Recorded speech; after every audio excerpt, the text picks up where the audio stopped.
Welcome everybody. This is going to be a new type of video. Might do more, might not, we'll see. This is going to be called Prometheus Explained. I decided after explaining this movie to so many people and looking online and hearing stories about people not understanding the movie, I was like, you know what? I'm just going to do a video. I think it's a really good movie. One of my favorites. Might be my favorite. Prometheus is a prequel to Alien Covenant, and that is a prequel to Alien, Aliens, Alien 3, and Alien Resurrection. So if you like Aliens, Prometheus right up your alley. If you don't, this movie's still pretty good if you're into the metaphysical type of questions like, why am I here? Why was I made? What's my purpose? That kind of thing. So that's why I like the movie. I'll try to move through this as fast as possible. What I'm going to do is just a quick synopsis of the movie, scene by scene. There's probably like 115 scenes. And I'll try to point out some things that I noticed, and hopefully that helps connect some of the dots. And I'll try to keep it as fast as possible because it would suck to make this into 2 videos. This is already going to be a long one.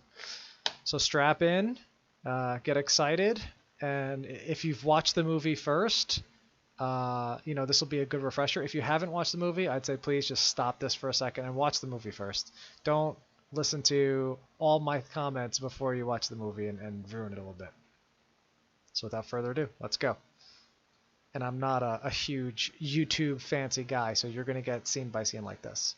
So first thing we see is a planet. It's implied that this planet is Earth, but it can be any planet, but it's probably Earth in this movie.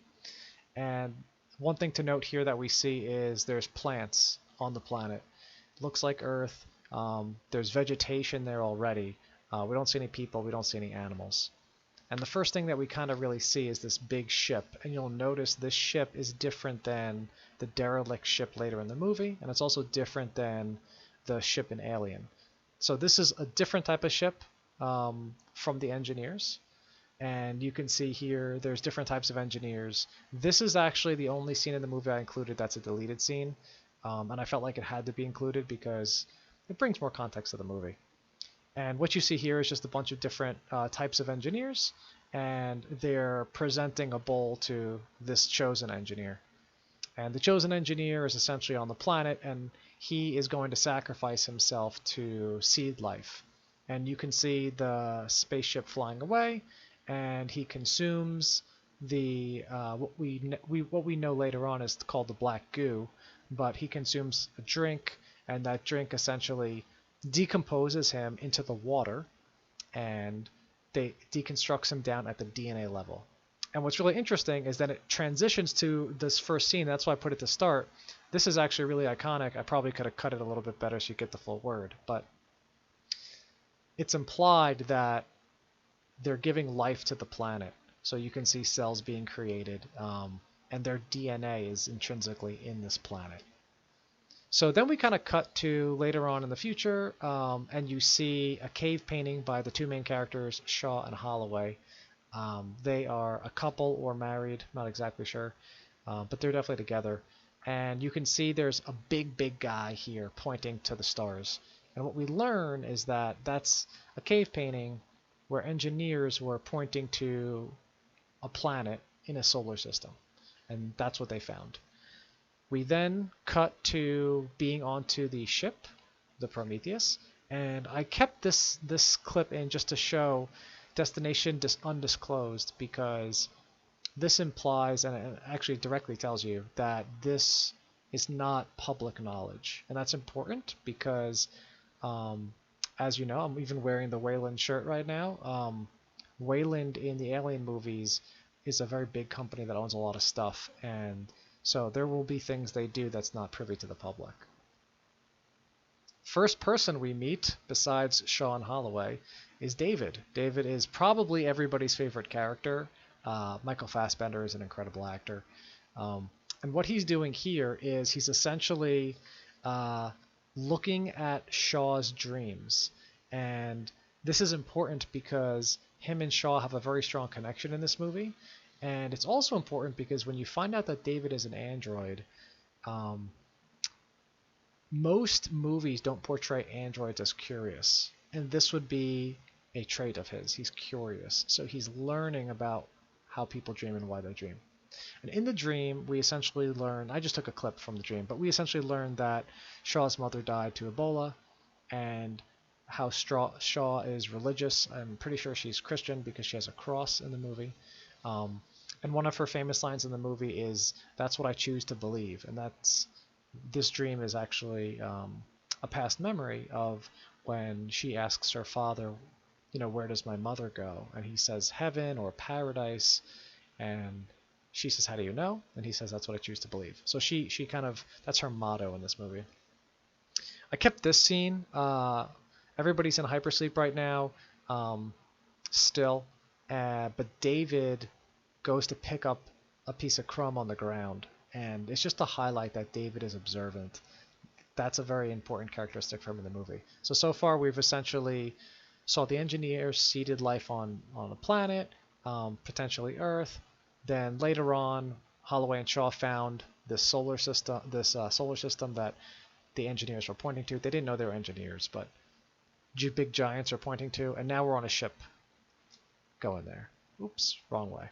All right, so then everybody's still asleep. David sends a communication out, a transmission out to look for life, essentially pinging them to say, is anybody out there? And interestingly enough, he sends out the dreams of the crew. In there, you'll also see he sends out some lessons that he's learning, but it's just very interesting. I also included this. While they're sleeping, David plays basketball and rides a bike.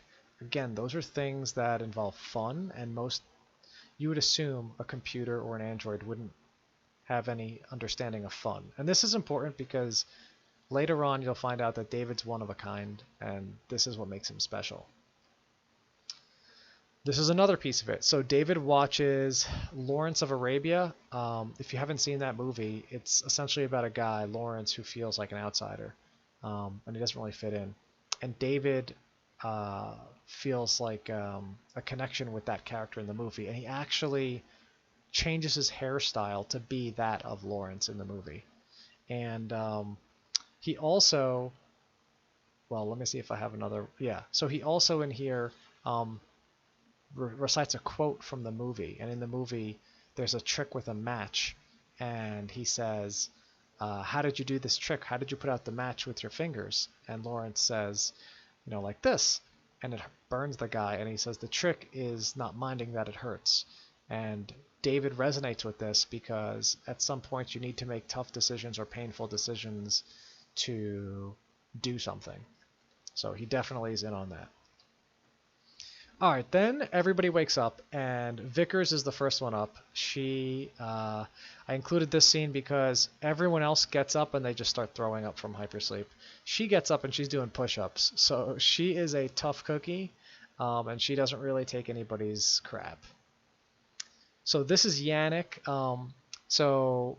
And you guys, I'm hoping saw the movie. This is to piece things together. So Yannick in here is celebrating Christmas when he wakes up, and that's another important piece. He's also Christian, and he talks back to Vickers in this scene, kind of showing a little bit of, I don't care about what's really going on, and that's important for later in the movie for character development. This is a very important scene. I think this is probably the #1 most overlooked scene.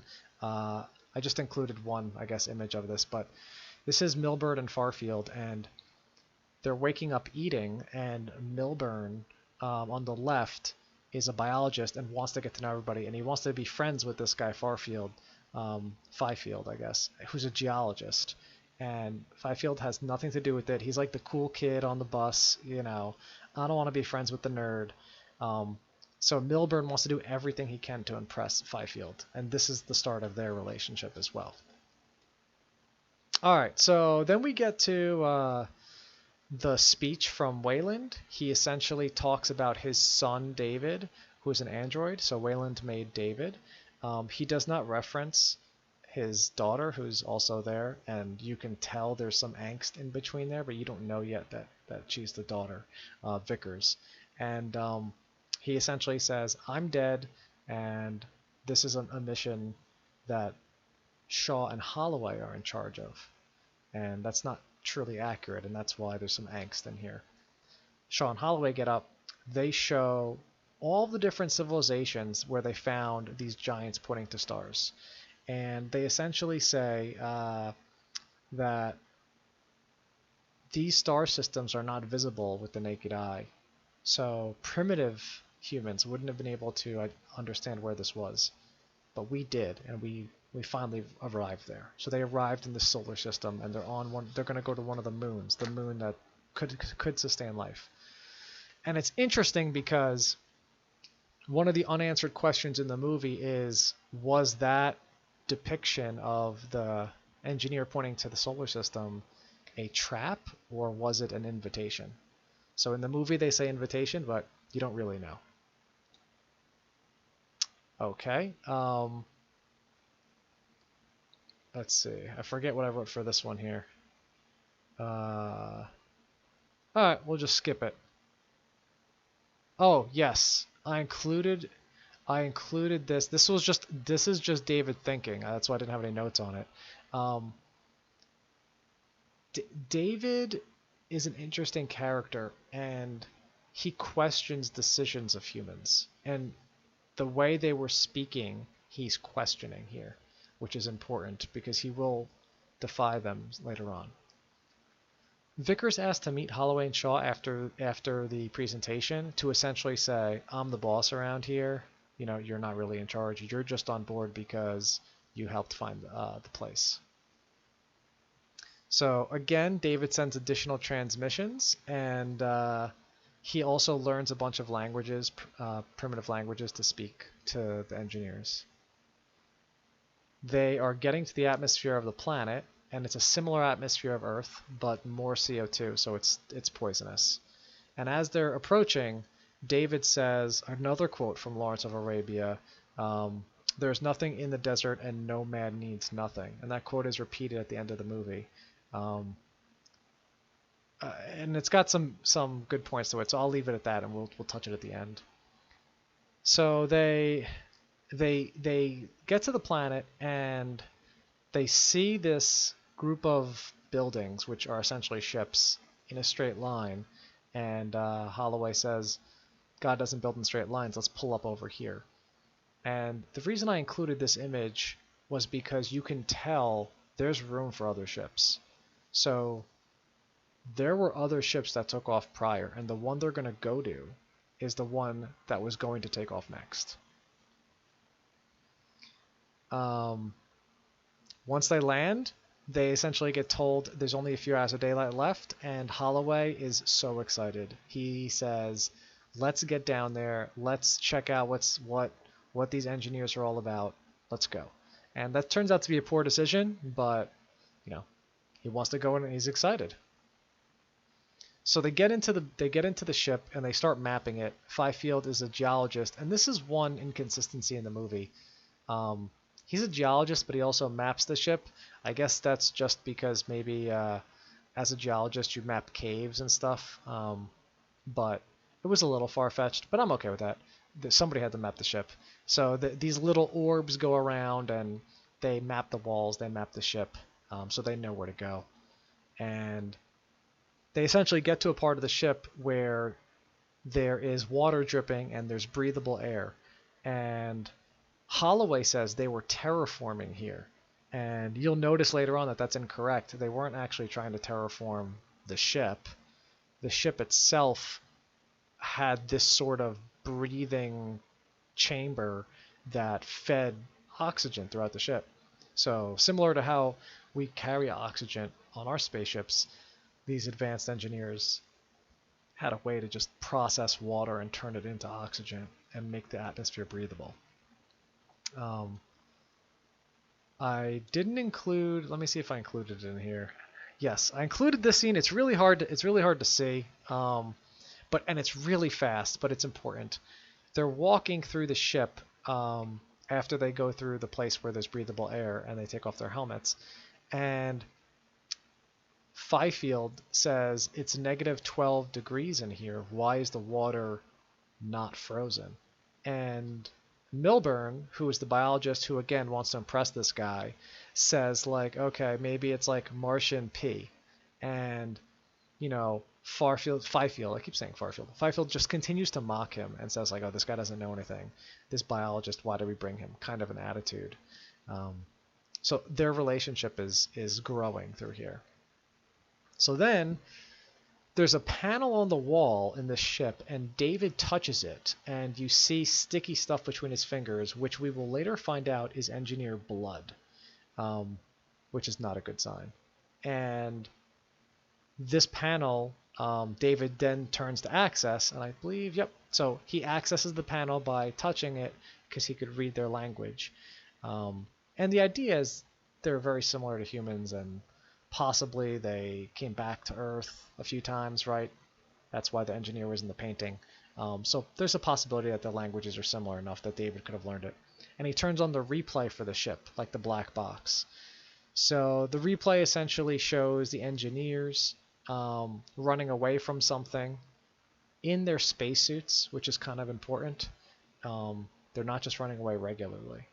And it leads them to the engineer who is decapitated in front of a room, with his body on one side of the room and his head on the other side of the room. And there's instructions on the door that David can read. And before they do anything, Milburn and Farfield freak out. And Fifield freak out, and they peace out. They're going to go back to the ship. So they leave the crew. They're looking at this body, and they go to carbon date it, and they say it's about 2,000 years old. And so the religious undertones in this movie, kind of say that, or are implying that 2,000 years ago, this incident happened here. And you'll find out later that they were planning to go to Earth at that point in time. So 2,000 years ago for us.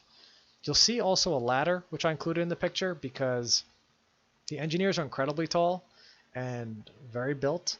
And David needs a ladder to get up to the door. And David opens the door, quote unquote, accidentally, but he's under different directions than everyone else, to a climate controlled room. And this room there's a lot of names for it, but essentially it's a climate controlled room that when they open the door, smoke comes out. So you can tell that the pressure is different. And when they walk in, you start to see earthworms on the floor. And they have these ampules there. And these ampules start to sweat. So we don't know what's in them yet, but they're sweating, so something organic is inside of there, mainly due to the pressure change. Now, they have murals on the wall there. I included this one in particular because it shows the Deacon, which you see at the end of the movie. And the Deacon is very important because this is evidence that the engineers knew about the xenomorphs and knew about the Deacon at this point. So they knew what the black goo could do eventually down the line, which is actually quite important. David realizes that some of the containers are leaking and there's some organic material coming out. Now, just because there's a lot of different black goos in here, there's two types. There's black goo that's weaponized, which we'll see later, which is inside of these glass containers. And then there's like a black liquid that they sit in. What they sit in is just like a preservation type of chemical. It's not actually the black goo. And that's what he's touching right here. However, they can leak, and you can get the real black goo out of there. So then a big storm comes, and they're looking at this storm essentially saying, you have to get out of there. And David decides, let's use liquid nitrogen, freeze this puppy. He freezes the ampule and takes it with him. And we also essentially get the head back as well. I didn't take a picture for that. I also just showed that the black goo spills into the floor where the worms were. And I skipped the big piece of it, but essentially they leave the ship with the head, with the ampule, and They drop the head outside in the storm, but David saves them and brings the head inside.